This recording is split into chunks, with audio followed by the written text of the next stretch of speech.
Ariel Helwani here. In Melbourne, Australia for UFC 193 at Etihad Stadium alongside UFC President Dana White. And you know it's a big event when the president speaks to us. It's great to see you again. Good to see you. It has been a while. The question I don't seem to find the answer to is how do you know that? Because that's what the experts are saying. The experts are telling us that's what they do. How else would I know? The experts are telling us. And I don't expect you to know, but who are the experts? Ask Nowitzki. Call Nowitzki and set up an appointment to have an interview with him. He'll tell you. Ariel, I can help you with that. You know, you probably can. Stop right there. How did two guys like that just end up starting to hate each other? Ariel Helwani and the UFC are notoriously always against each other. Dana White's always throwing shots at Ariel. Ariel's always throwing shots at Dana White. But how did this happen? I think a lot of you guys would be surprised to know that they weren't necessarily friends, but they were very much friendly when they were in interviews together. Not about the ears. You gotta be fucking kidding me right now. What are you talking about?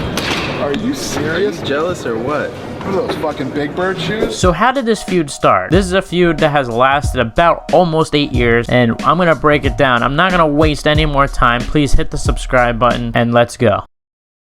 Independent Helwani is a force to be reckoned with. There hasn't been a force like this in the world of mixed martial arts dating back since Hoist Gracie, UFC 1, who has... Ariel Helwani is a reporter in the MMA space. He's most known nowadays for being the host of the MMA Hour and is definitely one of the top journalists in the sport. Ariel grew up in Canada and studied in New York to become a journalist. In 2003, he finally got his first shot at HBO becoming an intern. 4 years later, he made his first website, jerrypark.com. This was a website that he would use to post his interviews with fighters that he would contact through MySpace. You see, Ariel was always into WWE, but as he grew older, he started to find love for MMA as well. So through there, he would upload a lot of his interviews and would eventually get hired by AOL's Farmhouse, which a few years later bought MMA Fighting, the company that Ariel Helwani works for today. Around this time, Ariel was now a young journalist trying to go into the sport and would go to a lot of press events. At this point, Ariel would get his first interview with Dana White. Ariel actually had to leave the interview because his audio card was messed up. He told Dana, "Can you wait here real quick while I go get an audio card for his microphone?" Dana White said yeah. He waited for Ariel to come back, and Ariel came back and did his first interview with them. Now, throughout the years, they've done interviews before. Most notoriously, Dana White did an interview with Ariel Helwani when he was very disappointed in Anderson Silva's performance in Abu Dhabi all the way back then. Dana, you said a lot of big words today. Embarrassed, disgrace.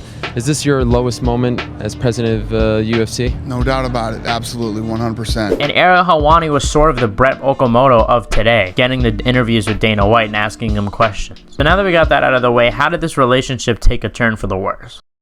Of course he wasn't correct. Who the fuck does Ariel Helwani talk to at the UFC?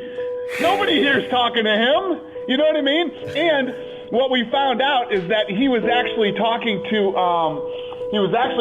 Valentina's people, who said that is not what we told Ariel. We told him that we were getting very frustrated with Nico, not the UFC. So before we get into how their relationship went so bad, let's talk about UFC 200. UFC 200 marked the 200th numbered event, which is a huge deal for the UFC. Last time at UFC 100 was a major deal, so they wanted to recreate the hype. DC and John Jones were set to face off in the main event, but John Jones was forced out because he tested positive for PEDs. But more importantly, the UFC had plans for Brock Lesnar to return. And during UFC 199, Ariel was at the event and all of a sudden was asked to leave the event by the UFC employees, and the UFC employees took their press credentials and told them they were no longer allowed at any UFC event. Why did this happen? So as I stated, Brock Lesnar was set to return, and according to the UFC wanted to promote Brock Lesnar's return on UFC 199 to surprise the fans. They wanted to reveal it this way so everybody would be surprised and it would be a huge moment. And according to the UFC, they told Ariel Helwani about it beforehand and was told not to report it. Ariel apparently reported it anyway, which is why the UFC took his press credentials and kicked him out of the arena. But if you ask Ariel Helwani, he says he was never told not to report this. Ariel is adamant about that to this day and says he just simply was reporting the news he heard, just like how a journalist is supposed to do. To who you believe, that's on you. But this was the start of Dana White and Ariel Helwani's beef. It's like with this whole Ariel Helwani thing, it's more about,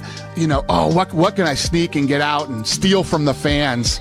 The excitement, enjoyment of the fans seeing it when it comes out, instead of actually doing some real journalism. I know he threw a big pity party for himself and all that shit, but there was a lot more to it. A lot more people were involved in that thing, and it almost blew up a huge relationship. I don't know. It was dirty. He knows it was dirty. And he threw a big pity party for himself. crying. He hasn't fought anybody. But he's never lost He's never lost in his career.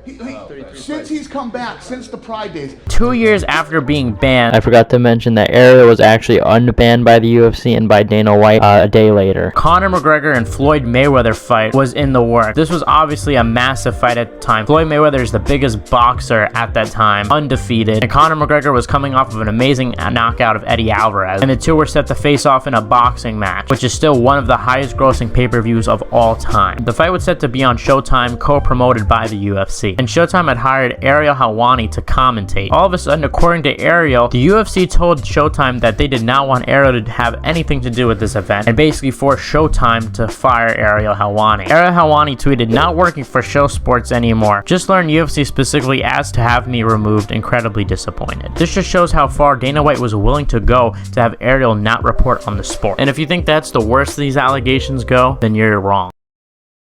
No one wants to talk to me at ESPN. I was the biggest outcast in my 3 years there. We could get into that if you guys want. In June of 2018, Ariel Helwani's contract with MMA fighting was set to run out. Ariel Helwani wanted to go out and try new things and was hired by ESPN. This was coincidentally a few months before the UFC would be bought by ESPN. Ariel Helwani would work for ESPN for 3 years until he decided to leave to try new things because he felt that he was being restricted by ESPN, not being able to ask questions that he wanted to, not having the shows the way he wanted to, so he returned to MMA fighting. And although Ariel has nothing but nice things to say about ESPN, he certainly doesn't have anything nice to say about Dana. According to Ariel, once Dana caught wind that Ariel was going to work for ESPN, Dana asked ESPN not to hire him and was advocating heavily to get him removed. But ESPN apparently refused Dana White and said, "We're going to hire him anyway." According to Ariel, Dana would literally get employees to remove Ariel Helwani if Dana was going to be anywhere. Did Dana White run you out of ESPN?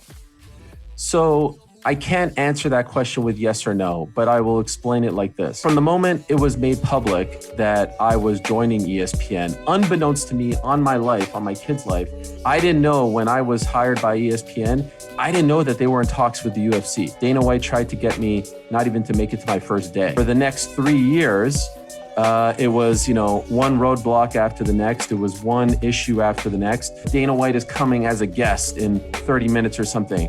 I would have to be escorted out of the venue because per his request, I couldn't be in his vicinity or his line of sight. So here I am on the set of a company that I work for, and security, the nicest people in the world, who were embarrassed that they had to do this, would tell me, "I'm sorry, Ariel, we have to walk you out." You know how that makes someone feel? Dana wanted nothing to do with Ariel, and this was the peak of the beef. Ariel said these were the reasons that he decided to leave ESPN because of Dana, because of the control. And that's pretty much where we're at right now. Ariel Helwani is one of the weakest human beings on planet Earth. I mean, it's almost like you should be arrested for even calling him out. But look, the two have been beefing forever. If you guys want to hear about Ariel Helwani and the Patty and Dana drama that just happened, I have a video on it already, which is why I'm not really going to talk about it. But I'll leave it in the corner, and I'll also leave it at the end. But make sure to check that out. Thank you guys so much for the support you guys have been giving me on these videos. Let me know what you want to see next. Thank you guys for watching, and I'll see you guys in the next. Before the video ends, I'm doing a Q&A, so comment your MMA take. Also comment questions that you want me to put my input on. I plan to have the video out later in this week. Thank you guys for watching, and I'll see you guys in the next one.